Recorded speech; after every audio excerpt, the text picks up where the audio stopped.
It is game day in Morgantown. Throwback uniforms. First time in Morgantown for Utah, and Tye Edwards is a game time decision.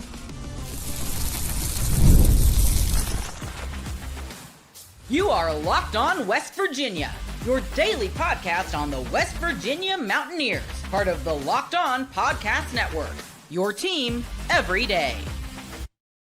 And what is up, guys? Welcome back in. My name's Mountaineer Paul. I am your host. This is Locked On West Virginia, baby. Appreciate you guys for being here as we dive into another discussion about the Mountaineers. It's going to be an insane day of football, man. We're expecting 60,000 rabid Mountaineer fans to show up today with the craziest color scheme I've seen with the light blue towels. We're going to look like North Carolina out there a little bit, or maybe like UCLA out there a little bit, probably closer to it. This episode of Locked On West Virginia going to be brought to you by FanDuel. Right now with FanDuel, new customers can bet just $5, and if your bet wins, you get $300 in bonus bets to use across the app. So make sure you download the FanDuel app today. Please, we would appreciate that very, very much. I'm not here alone, though. I've got somebody that's highly requested, always respected.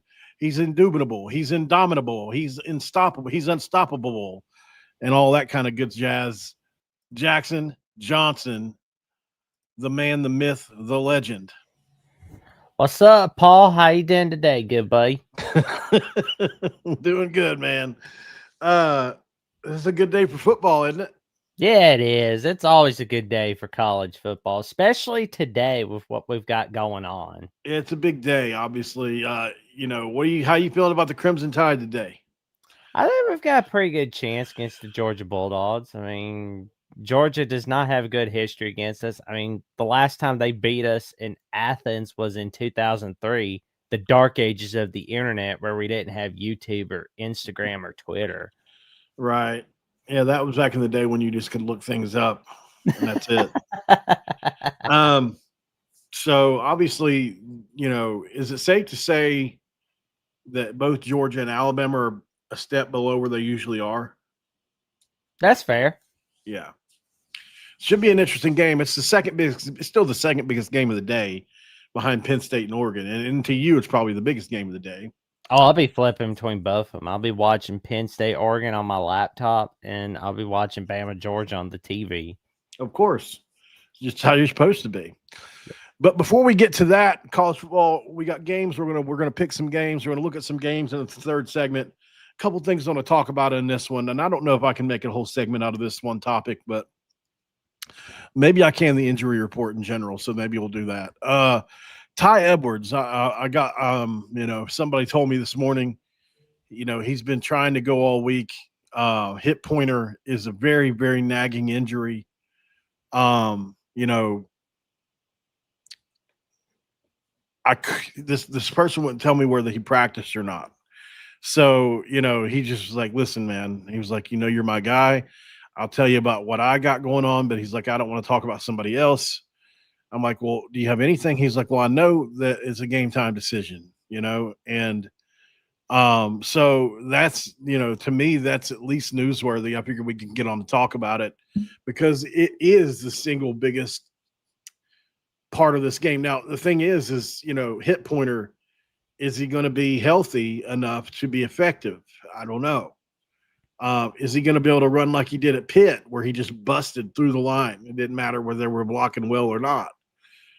I don't know. Obviously, Utah has got a better defense than Pitt, I would imagine. But we're still figuring that out. I guess it's still early in the year. How big do you think West Virginia getting back Tye Edwards for this game is? It would be huge if they can get him back against Utah this afternoon. It'd be huge because then you really stand a chance against the Utah defense. Yeah, you do. I mean, obviously, this is one of those things where West Virginia's right side of its offensive line has been not performing well. We're thinking we're going to see at least one, maybe two new guys over there today. So to have a running back that can play well is extremely important, obviously. Tye Edwards is one of those guys that he's just different, man. He proved it in the brawl. And this is a running back depth chart that is absolutely brutally. It was a second-ranked Big 12 running back room coming into the year per field still, maybe even number one. Yeah. I had it number two. And that's when you had Jaheim White. That's when you had Jalen Knighton. Tye Edwards was like your third or fourth back then. Sincere Bowers, who I knew about, unfortunately, he got a concussion, and he just hasn't been able to show what he can do as much as I would like. Rich Rod hadn't given him much chances outside of the one big touchdown run. Clay Ash has not been able to do a lot yet because I think the line hasn't blocked for him very well. I think Ash could be effective if they could just open some holes for him, but they haven't been able to do that. And then, you're getting down to really deep in the depth chart, Dior Hubbard, who we thought was a pretty good player, and turns out Rich Rod hasn't wanted to play him at all. So for Tye Edwards, it's basically Tye Edwards or bust today. I mean, I feel that's how it feels. Now, maybe they've got some stuff going on, with wide receivers in the backfield, like we saw Cam Bond in the backfield. That would be insane to see. That would be really exciting to see that. I would love to see Cam Bond in the backfield for this offense. I would love to see Rodney Gallagher in this backfield for this offense. I'd love to see Man Singleton in the backfield for this offense. I mean, I think we have some jitterbug type players that could do something. But yeah, so this is going to be a major decision for Rich Rod. And obviously, hit pointer, it's one of those things. I had Bernie Mac on the other day who's kind of does medical stuff on the side. He said with the hip pointer, it really doesn't matter how many pads you put on it. It's a bone thing, right? So, if your bone's bruised, then your bone's bruised. There's really not a whole lot you can do but let that heal. So, yeah, we're gonna see what it looks like. But I mean, against this Utah defense, which is probably a top 50, top 40 defense, 2 running backs, that's not a great thing, is it, Jackson? No. So, what do if Tye Edwards plays, I'm excited to see because he's going to take the bulk of the carries with that hip. It's not sounding terrific, which is why it's going to be good to have Jalen Henderson back there today taking the snaps because he can take some of the pressure off the running backs, Yeah, you're not going to have to worry about Nico Marchio at QB. Right. He hasn't exactly performed well outside of the fourth quarter of the Pitt game. No. One-hit wonder. Yeah, I mean, he can beat Pitt, it seems like. He's 2-0 versus Pitt. Oh, man. Oh, listen to this. Appreciate Jackson Johnson. What's not to love? Cute, country, common college football commentary. You got a secret admirer in the chat, Johnson. What the hell's going on here? I don't know, man. You just pull the ladies everywhere you go, don't you? I mean, I don't come to the ladies. They come to me. I love so much that just happened. Oh, God. I had to defend Jackson earlier in the week, for those of you who don't know, and some really bad Tennessee fans were talking crap about him too, and I went after them too. Just because somebody sounds different doesn't mean that they're not intelligent, I'd like to see you tell me who was on the call for a game 30 years ago, or Jackson can do that. He's got unique qualities and abilities that I admire. So, whether 2 or 3 people don't like him being on the show is irrelevant to me. I'm not going to be morally blackmailed. I'm not going to be somebody that you can hold against to say, hey, this person is not great for your show. This person's not a good person, or whatever the thing may be. I'm not going to do it. I'm not going to buckle. I'm not going to fold in the face of it all for Jackson. I appreciate it. Goodbye. I know, man. Well, I mean, I consider you an asset to the show, to be honest. I really do. I mean, you can come on, you're flexible. I record a lot, so you're flexible. You can come on, you give me a little break here and there. I need that sometimes, and you bring a personality to it. So I appreciate it. And we got a lot of people that love Jackson. Chris Collier says loves to see Jackson on. I mean, there's a lot of people that love that. Love to see him on. So if they don't like it, they can see another channel to watch. It's exactly right, Eric. And for those of you listening on audio, I know you probably support as well. We appreciate all the fans. We go through a lot of fans, several 100,000 a week, actually. So, it's to the point, the show's grown to that point, and that's not including audio. So, there's been one time we got up into the millions over a month, not a week. I wish over a week. But yeah, anyways, let's go to break. I think we'll reset after the break. I got matchups to watch in this game, and then we're going to go over all the games today because there's a lot of really good football games on the day. Jackson and I can want to get to them next. This episode of Locked On West Virginia is going to be brought to you by our friends over at the Game Cap. The Game Cap is one of those spots that, look, we got a quick question for all you college football fans out there. If you could go back in time, sit front row at your school's biggest rivalry game, what hat would you be wearing? Yeah, I said hat. For me, it would be today's game. I want a hat from today's game. I want a towel from today's game. If you go to today's game, please hit me up or get me an extra towel if you can. I will buy it from you. These aren't just hats. They're the same vintage styles worn back in the 80s and 90s. And guess what? They still go for the same price they did back then. When you use code Locked On, you can get your vintage hat for $16.99.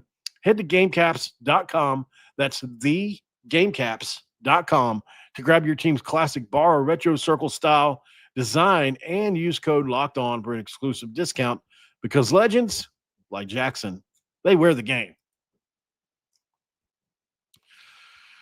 All right, guys. Appreciate you guys so much for being here as we dive into another segment 2.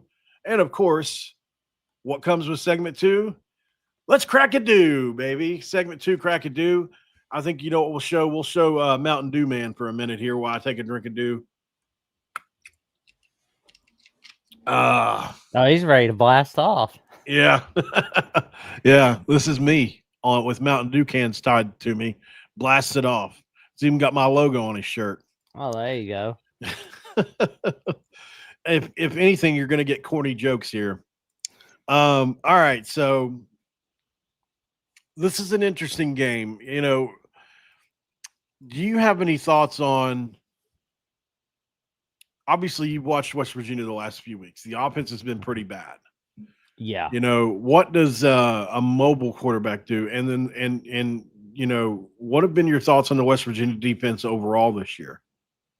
I think the West Virginia defense, it kept them in games for a little bit, like Kansas in the first quarter. Because it was low scoring in the first quarter. I mean, I know everybody's looking at the final score against that Kansas matchup, but the thing is, first quarter was low scoring. But other than that, Kansas spanked them. But I mean, the way I look at Kansas, one of the best teams in the Big 12. So it's like you're going to look back on and be like, we lost a good team. But when you went against Ohio, that was a nail biter. And Pittsburgh, like you said, that was Nico's one good game. Defense played a huge part in that comeback against Pittsburgh. Now, if they can put a ton of pressure on Dampier at Utah today, that will help the Mountaineers big time. Because I don't see Utah as a high-scoring offense. No, they're not. No, because if you can make him throw, Utah is going to be in trouble. Put him in third and long situations. Yeah, Dampier last week really struggled against Texas Tech to throw the ball whenever they got him off his spot, right? He's one of those quarterbacks. Every quarterback has rhythm. Every quarterback has a spot they want to get to. Much like in basketball, you want to keep a guy away from his hot spots, right? Well, there are quarterbacks the same thing. If they could some quarterbacks, you heat them up, you blitz them, they get better. Tom Brady was like that. Some quarterbacks, you fall back in the zone, and it muddies the picture for them, and they can't really figure out what's going on, and that's tough on them. Some quarterbacks you can do both with, right? But with Dampier, he's the kind of guy that you just want to speed him up. You want to speed up his release. You want to speed up his drop steps because he is inaccurate when you do that. Last week against Texas Tech, he threw a big interception when he was under pressure. He had another one that should have been intercepted, and another interception. So, and 2 fumbles they had as well as an offense. So they're capable of turning it over. Those are the only games they've turned it over in. It's also the only real test that they've had that because UCLA doesn't. We all can we all finally admit UCLA not a good win now, right? Oh, that's disastrous. Like UCLA is terrible. Yeah. So poor Maliaba, man. He went there, but it was a terrible choice for him. He should have stayed with Tennessee. So here are my big matchups to watch, and these are individual matchups. I did keys to the game yesterday. I'll run through those as well really quick. I'm not going to go through details on the keys to the game, but here were my 10 keys to the game yesterday. Utah's ground attack versus West Virginia's run defense. It was averaging 2.6 yards per rush coming into last week. Protecting Dampier from West Virginia's pass rush. Can Utah and Spencer Spanos and those guys really protect? We'll find out. They struggled last week a little bit. Henderson's mobility and decision-making under pressure is going to be interesting because the West Virginia offensive line obviously is weakened. The turnover margin. Both teams have created a lot of turnovers this year, but both have given it away at times. West Virginia specifically more. Can you get plus on the turnover margin? Third down conversion efficiency. Both squads are really bad on third down last week. Rich Rod wants to get 25 first downs a game. Third down is enormous for this team this year and keeping the chains moving. Why does he say 25 first downs a game?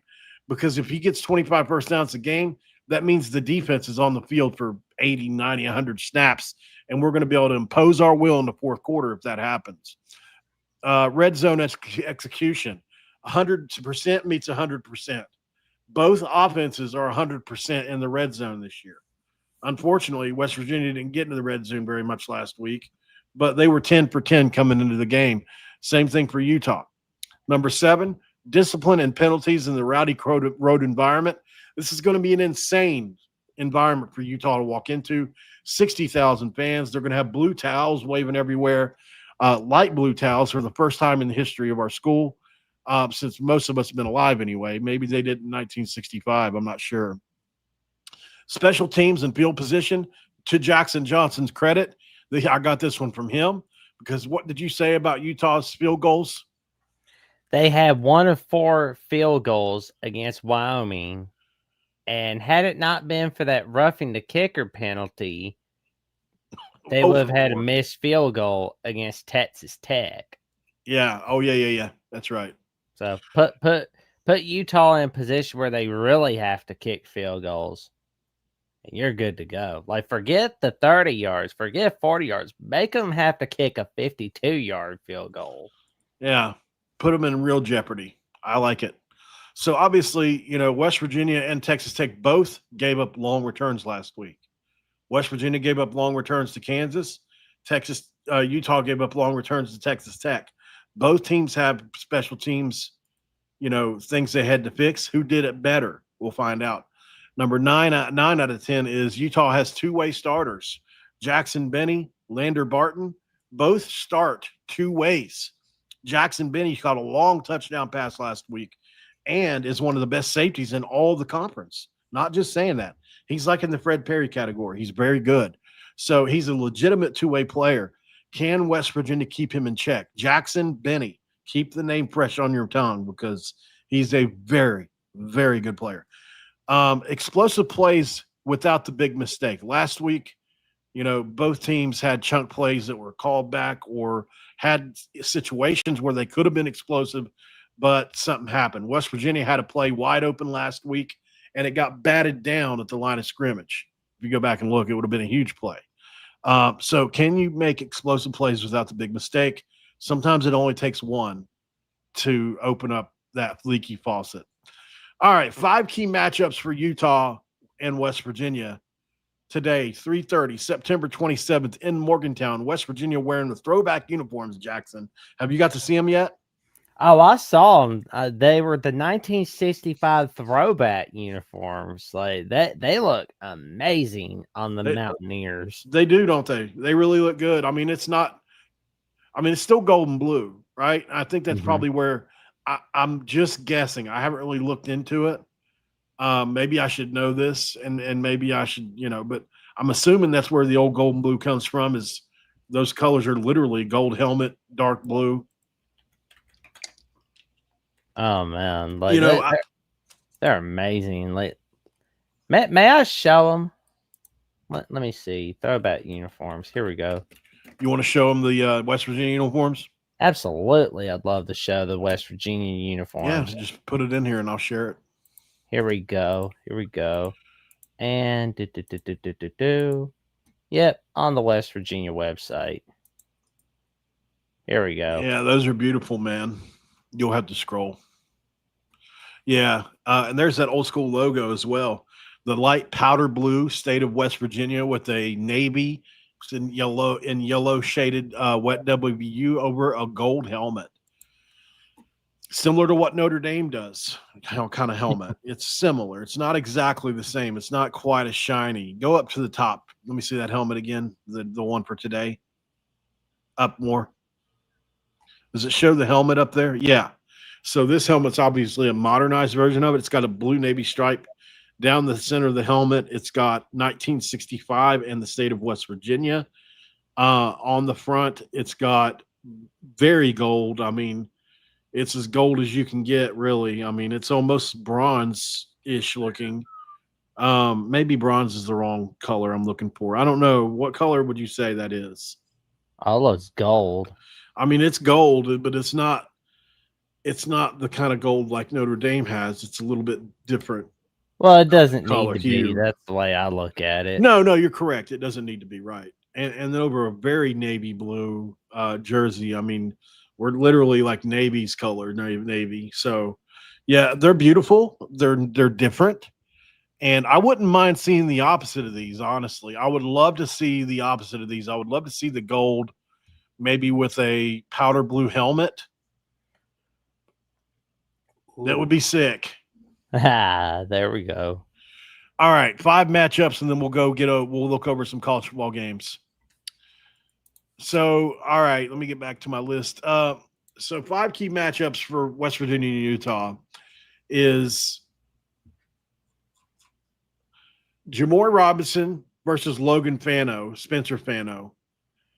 Obviously, Jamori Robinson just coming back. He's finally getting hopefully back into the groove of things. He's going to be interesting to see how he performs because he's got a lot of talent.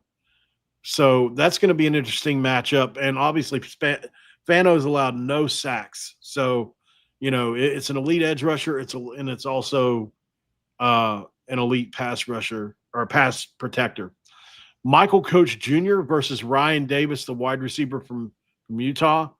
Per my research, obviously Michael Coates has an elite Pro Football Focus grade in the 80s. He's allowed 1 catch on 2 targets in 3 games. We knew he was going to be good, but he's turned out to be better than we thought he would be so far this year. Utah has a receiver that has 29 catches already this year for 241 yards and a touchdown. That's pretty damn good. He shredded zone coverages. Ryan Davis. Ryan Davis. Devin Dampier versus Fred Perry is going to be a really interesting game. 70.9 completion percentage on the season, 138.2 quarterback rating, and averaging 5 yards per carry. Fred Perry could be tasked with having to spy him today. Our versatile nickel safety who has 2 pass breakups, 18 tackles, transferred from Jack State, obviously, and was out last week, unfortunately, because of the targeting hit, but he'll be back today full for the game. Obviously, Dampier has 44 carries for 225 yards in the year, so you need somebody that's dynamic enough to run with him if he takes off. We'll see what happens there. Number 4 is very interesting. Jackson Benny, one of the best safeties in the conference, versus Cam Vaughn, an explosive wide receiver for West Virginia. Benny has a just incredible year going, 3 picks, 1 for a touchdown over 103 yards. Obviously Cam Vaughn's a big play receiver. He's got 14 catches, 215 yards, averages a little over 15 yards a catch. He's also got elite speed. That's just the way it is. But Benny's got instincts, man. 19 tackles, very, very good at tackling, doesn't miss tackles very often. So we'll see how that's going to look, considering Henderson hasn't looked, comfortable in the offense yet this year. And finally, John Henry Daly, the Utah defensive end, maybe the best pass rusher in all of college football right now, has 6 sacks on the year, 18 tackles, 54 sack yards. He's an elite player. It's just the facts versus whoever he's going against for West Virginia. Could be Ogbo, could be Xavier Bosley, it could be Ash, it could be a bunch of different people. Obviously I'm excited to see how these situations work out, but West Virginia's up under the gun today for sure. So what are your thoughts, Jackson? Put enough pressure on Dampier, you're good to go. Make Utah have to kick that field goal, you're good to go. It's all about the field goals, baby. Mm-hmm. Don't let him near the red zone. Oh man. And this game, like if West Virginia can win this one, they've got a better shot at bowl eligibility. They can't win this one, it's going to be very, very tough to get close to bowl eligibility for 2025. John Henry Daly, even if he lines up over Nick Cray, which I wouldn't really surprised if he does. If I'm them, I put him on whoever the right tackle is, even if it's Bosley, because Bosley's coming off an injury. But Daly's really good, man. So you might have to bring Clay Ash over to help protect, whoever it is. But yeah, at the end of the day, it's going to be an interesting matchup. And those are my big matchups for today.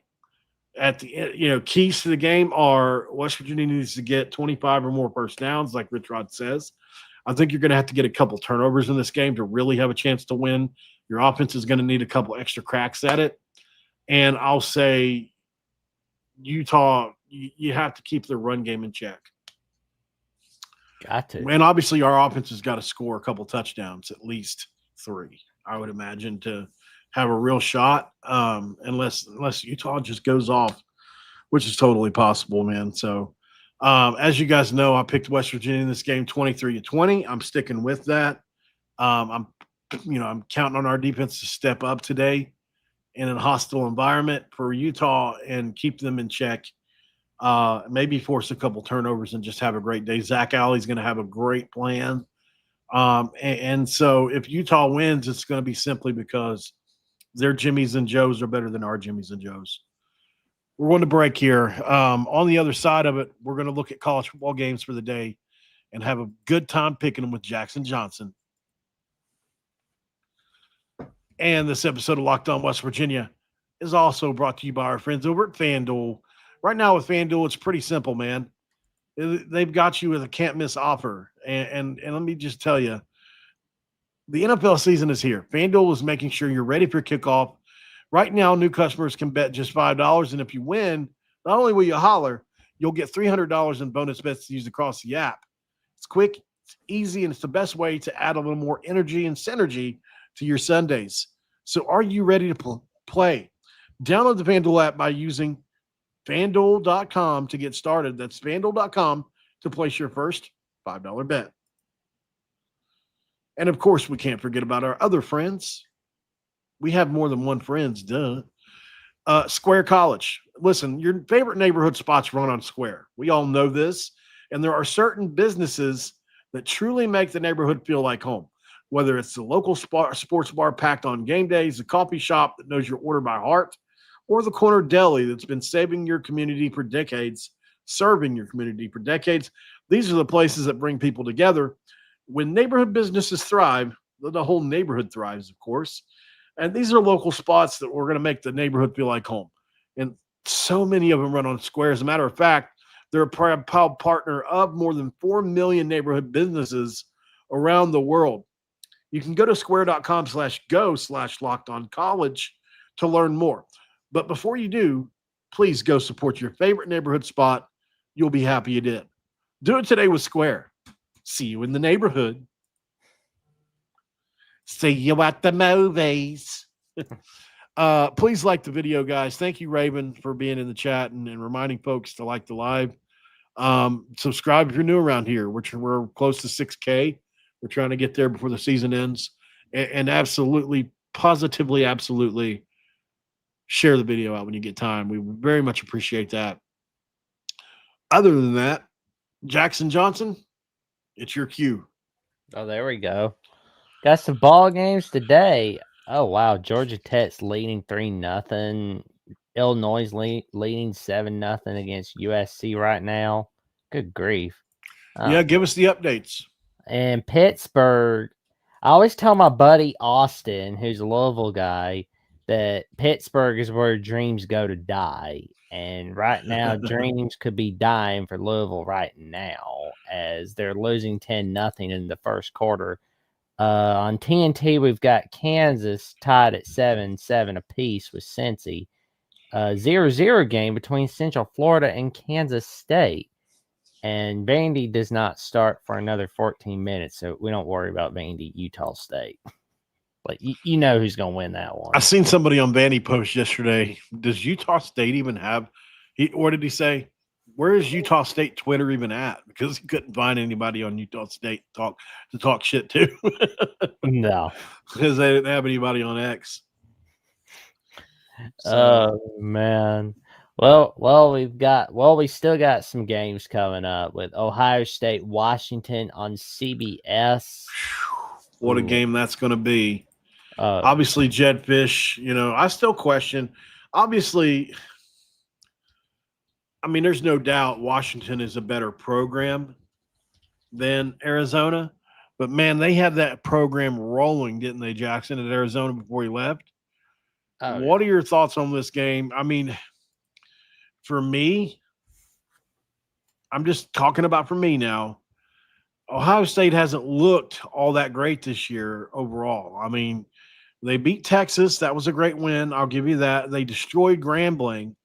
They struggled with Ohio University for 3 quarters.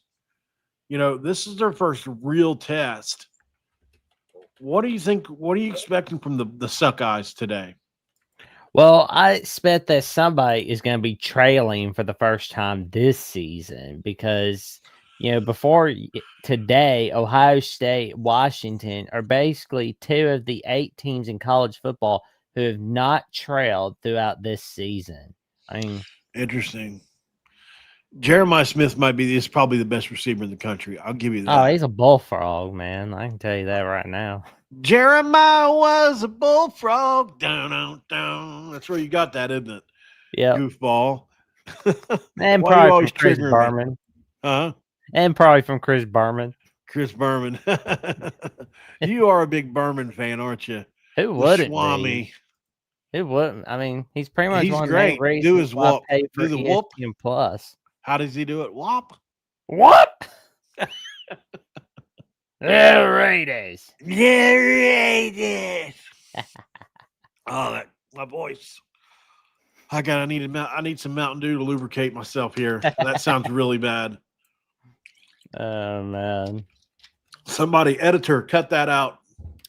All right. So I'm picking Washington to win because I hate Ohio State from the depths of my soul.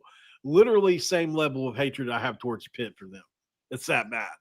Do I have to tell the story about growing up in Ohio again after I was 14? No, I don't. I had to live around Ohio. I mean, I even had to play sports in Ohio where they just looked down on me because I was from West Virginia. They were like, oh, this ain't West Virginia, right? These are Ohio sports. And then the one time West Virginia had a chance to show me what they had, Huntington High, which is a Division I school in West Virginia, 4,000 students there, played Ironton, which is where Reed Carrico went to school. Ironton's one of the greatest football teams in the history of Ohio football, but they're Division V. They've got like 400 seniors, right? That's it.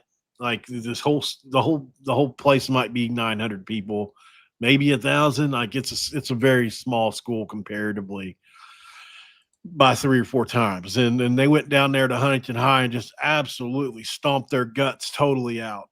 You know what I mean? It was like 33-0 whenever I ended up leaving.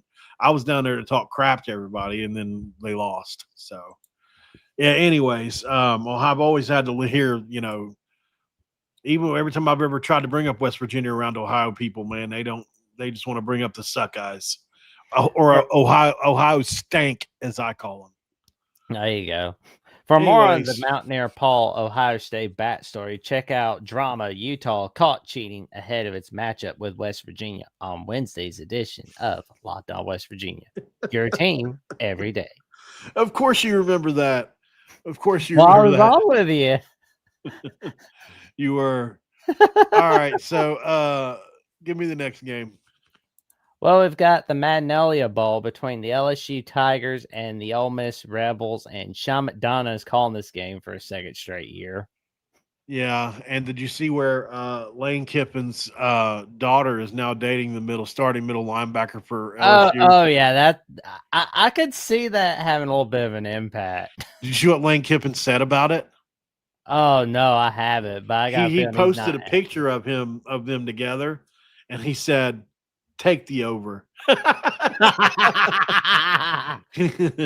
He said, "You know what?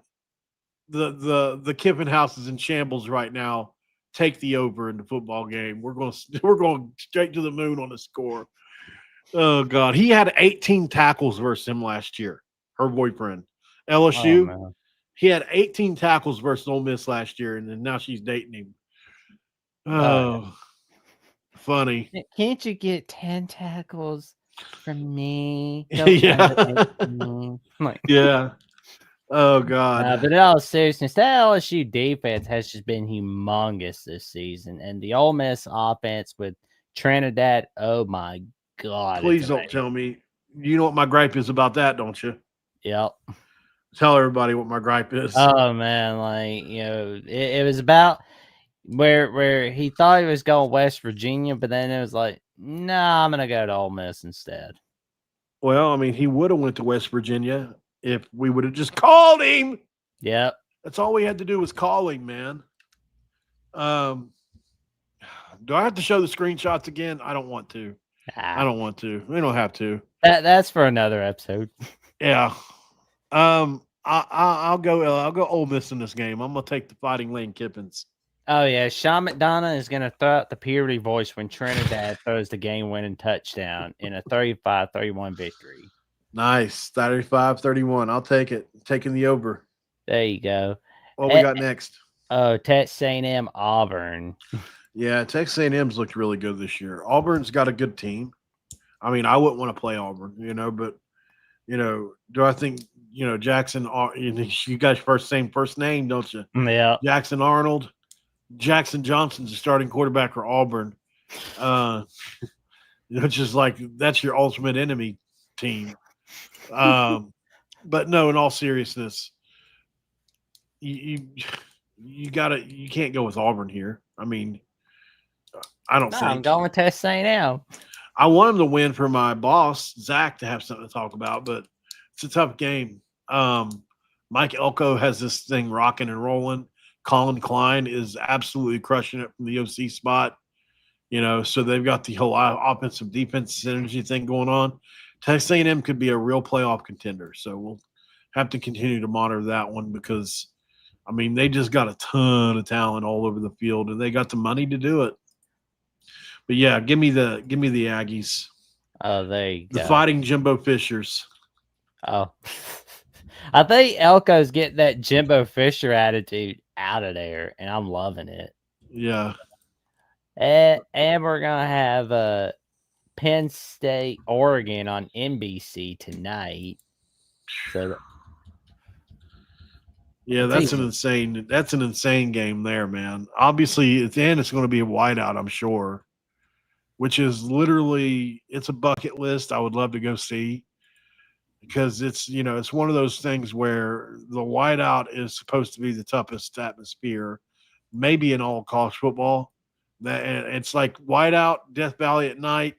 Like there's only a couple that you can point to and say are any tougher or as tough.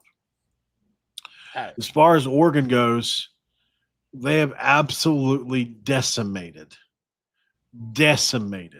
everybody that they've come in contact with. They haven't had a game within 3 scores. I mean, Last week they destroyed Oregon State 41-7. Dante Moore goes for 305 yards and 4 touchdowns, 21-31.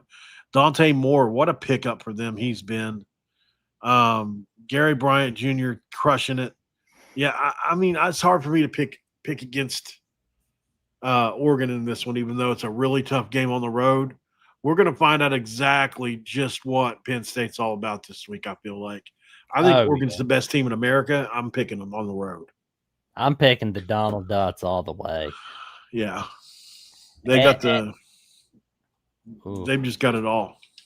Oh, there we go. And we've got Bama, Georgia on ABC. After Kirk is done with being at Penn State, Oregon, he's got to go call Alabama, Georgia. And like you said, both these teams are below what they usually are. Yeah, but they're both still top 15 teams, So it's still like, I mean, yeah, while there maybe not be what they usually are, I mean, what is that really saying versus, most teams? I mean, Alabama is the standard in college football. It's okay to say that. It's okay to admit that. Okay. But they have fallen off the last year and a half, 2 years. Now, since that Florida State game, Alabama's looked really good, but they haven't played many people, to be honest, right? I mean, Wisconsin could be a good football team. We'll find out as the year goes. I mean, Wisconsin was undefeated coming into that. Ty Simpson has been really good for the Crimson Tide this year. Ryan Williams, right alongside Jeremiah, the two best receivers in the country. Actually, I'd probably take Ryan Williams over him if you're really putting my feet to the fire. That's probably the way I'll roll. But you guys are turned into more of a passing team than you were under Nick Saban. Would that be fair to say? Oh, yeah. So it's different, right? But we do need to get back to running the ball a little bit more, because we do that, we're really going to win tonight. And you're up against, one of the highest rated 5-star quarterbacks ever in Gunnar Stockton, who absolutely shredded Tennessee last week. I watched that game. They were lucky to get out of there with a win, but they did, and Nate Frazier, 14 catches in that game. Like, I remember it seemed like every time you looked up, he was making a catch. So I don't know. I mean, and the thing is Gunnar Stockton's a dual threat. He can run it too. This is a tough game for you guys, Jock. I got to go with Georgia in this football game. As mad as I hate to say it. That's all right. Well, Georgia's going to be a really tough one, but I know Vandy's another tough one for Alabama next week. Yeah. Didn't think I'd be saying that in my lifetime, Yeah, I mean, that's true. Who are you picking in this game? Alabama 31-28. Okay. I mean, it could definitely happen, and you guys would be right back in the playoff mix if that happens. So we'll certainly make sure to check that out. But tell all the fine folks out there where they can find you on this great college football Saturday. Well, they can find me on Alabama at the Voice of College Football, where I've got some magic on the Crimson Tide, and we've got a special guest coming on for Vandy Week. Who is he? Well, tune in to find out. Monday at 6 p.m. Central Time, 7 p.m. Eastern Time. And, of course, Jeffrey at Only Talk Sports and myself are covering the post game on Alabama at the Voice of College Football, going over our takeaways from the matchup by itself. And, of course, I've got Final Whistle with Sports Talk with Austin on my personal channel, Jackson Johnson 979, where I'm 300 subs away from that magic number 1,000. And I've got some episodes of the Jackson coming up with Sonny Verma from Locked On Illini, Alex Dono from Locked On ACC and Locked On Canes, and Chris Drew from Menace to Sports. And for more updates, what I've got going on the Jacksoni and Alabama at the Voice of College Football, and the Ones We Calls on the Paul Feinbaum Show, and the 2-3 time appearances a week on Locked On West Virginia, check me out on Jackson BOCFB on @/Twitter and on Jackson Johnson 543908 on Instagram and Threads. Are you bringing on Cedric Alexander? My Cedric Alexander? Yeah, or are you bringing on Diego Pavia? Which one is it? Oh, it's not one of them. It's someone from 247 Sports. Oh, nice, man. Congratulations, brother. Oh, thank you, man. Oh, somebody just asked me not to sing. Well, that just makes me want to do it, John. In constant sorrow upon his grave. I am a man of constant sorrow, and I've seen trouble all my days. All right, guys. I appreciate you for joining in. Had fun on this one. Always have fun with Jackson. It's a great day to watch college football. We're a little late getting to the games, but let's go watch that Pitt game and root for Louisville. Outside of that, we got a big game at 3:30 today, and obviously Georgia Bama as well is huge. So Penn State Oregon obviously going to be must watch, but we will get back to you guys post game after the game. So be here. I'll probably go live 5 minutes before the game ends unless it's close. And we'll see you then, guys. Have a great rest of your day. We're out of here.